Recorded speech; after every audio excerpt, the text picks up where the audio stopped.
He wasn't loud, wasn't angry, didn't seem dangerous. He didn't stalk his victims in the shadows. He sat beside them, talked to them, sketched them. He was soft-spoken, young, polite, even charming.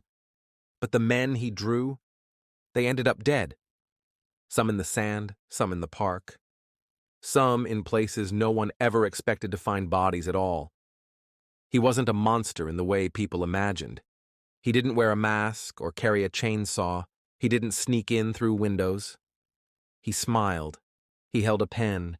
And in the mid-1970s, in one of the only cities where gay men felt halfway safe, he turned that comfort into a hunting ground. They called him the Doodler. And to this day, no one knows who he was. San Francisco in the 1970s was a complicated place. To some, it was freedom. To others, it was a fight for survival. For gay men, it was both. After the Stonewall riots in New York in 1969, a new wave of queer activism had taken root. And nowhere was that energy more alive than in the Castro district and the neighborhoods nearby. Gay bars flourished. Bathhouses stayed open until dawn. People who had hidden for years came out into the light, finally finding community in the open air.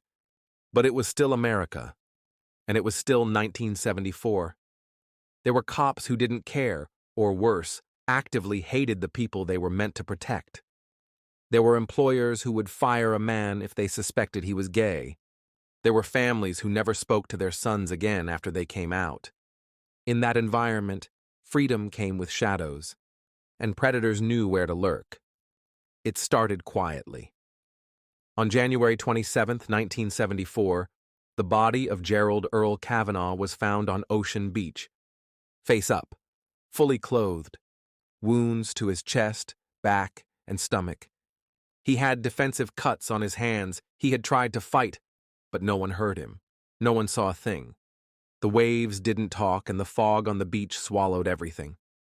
He was 49 years old, a Canadian immigrant, and very likely killed just hours before he was found. There was no robbery, no wallet missing, no sign of sexual assault, no clear motive at all, just a man murdered, and no one to claim responsibility. Then came the second body, June 25, 1974. Joseph J. Stevens was found in Golden Gate Park.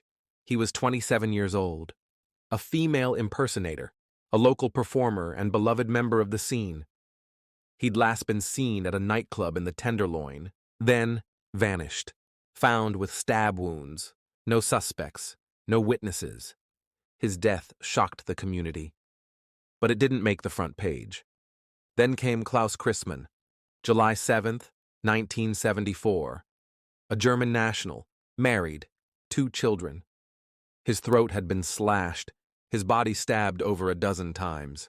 There was tape residue on his mouth, and more wounds that suggested he had been tortured. The police report noted, in dry, detached language, that he had homosexual propensities. And with that, the case quietly faded behind a wall of assumptions. But someone noticed the pattern. Gay men, found in public places, stabbed repeatedly, left in areas frequented by the gay community, Ocean Beach, Golden Gate Park, Land's End. No robbery, no known sexual motive, no signs of drug involvement, just violent, personal murder. And then came the whisper, a black man in his early 20s, slim, stylish, soft-spoken, seen sketching people in clubs, in diners, in parks, a man with talent. A man who, according to survivors, had offered to draw them, then pulled a knife instead. Police had no name, but they had a nickname, the Doodler. The nickname sounded harmless, like something out of a comic strip. But there was nothing cute about the bodies piling up. In May 1975, Frederick Capon was found on a beach, a registered nurse, a former Navy medic, stabbed violently, dumped like garbage. Then, less than a month later, Harold Gullberg, 66 years old, a retired sailor. His body was found near a golf course at Lincoln Park, stabbed, Throat slashed. No suspects, no robbery, no closure. But the Doodler didn't always kill. At least 3 men survived. One was stabbed in his apartment. Another woke up during the attack and fought back. Another met the man in a club, agreed to go with him, and narrowly escaped when he saw something in his eyes that made him run. All 3 survivors described the same thing. A young black man, clean-cut, artistic, friendly, until he wasn't. Eventually, police made an arrest. In 1976, a suspect was detained. He matched the description. He was found with sketch materials. He had reportedly been spotted in the same bars as the victims. 3 survivors identified him. They were ready, almost, to testify. But then came the wall.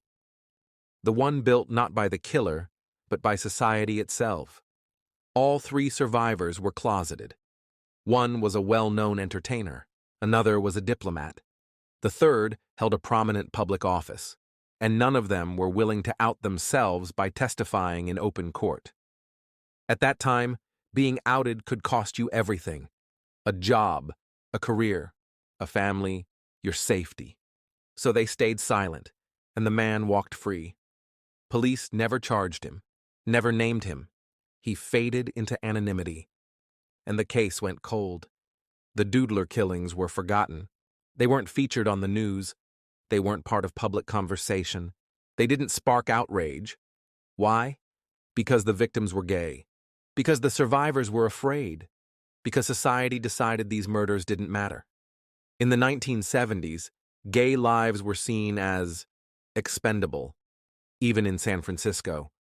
And when there was no outcry, no pressure, no political demand, the files got shelved. The evidence went into a box. The sketch faded into memory. But some people didn't forget. And in 2018, over 4 decades later, San Francisco police reopened the case. Detectives in the cold case unit started digging. They released a new composite sketch, aged to reflect what the suspect might look like today. They offered a $100,000 reward. They asked the public for help. And quietly, they revealed something new. They had DNA evidence, preserved from the 1970s. They had linked that DNA to a suspect. And that suspect? He had once been questioned. The same man. Still alive. Still walking free. No charges were filed. No name was released. But the police said they were watching. What makes the Doodler case so haunting isn't just the mystery. It's the silence. The silence of witnesses. The silence of institutions. The silence of fear. This wasn't a case of an elusive genius who outsmarted the system. This was a case where the system never really tried. The killer didn't disappear. The victims did. We don't know how many men he killed. We know of 6. But there may have been more. Some bodies were never found. Some victims never reported the attack. Some lived, but never told a soul.